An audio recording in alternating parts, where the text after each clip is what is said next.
സുറുമ.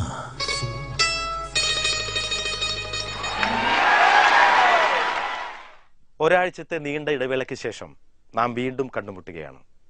മനസ്സിൽ സൂക്ഷിക്കാൻ ഒരു പിടി നല്ല ഗാനങ്ങളുമായി വീണ്ടും ഈസ്റ്റേൺ സുർമയുടെ പുതിയ ഒരധ്യായം ആരംഭിക്കുന്നു. ഏവർക്കും ഈസ്റ്റേൺ സുർമയിലേക്ക് സ്വാഗതം. ഹൃദയത്തിൽ തട്ടുന്ന ഗാനങ്ങൾ ഏതാണ് നല്ലതെന്ന് ചോദിച്ചാൽ പഴയ ഗാനങ്ങളാണ് നാം ആദ്യം പറയുക. പഴയ ഗാനങ്ങളുടെ മാധുര്യം അന്വേഷിച്ചിറങ്ങുമ്പോൾ പലപ്പോഴും നാം പുതിയ ഗാനങ്ങളെ മറന്നുപോകുന്നു. പക്ഷേ ഇന്നിവിടെ പാടുന്ന ഗാനം അത്തരത്തിലുള്ള ഗാനമല്ല. കാരണം ഏതോ ഒരു വിരഹ നൊമ്പരം ഈ ഗാനത്തിൽ ഒളിഞ്ഞു കിടക്കുന്നുണ്ട്. ആ മനോഹര ഗാനം കുയിലേ നിന്റെ പാട്ട് എന്ന് തുടങ്ങുന്ന ഈ ഗാനം നിങ്ങളുടെ ഇഷ്ടഗായിക സുറുമി ആലപിക്കുന്നു.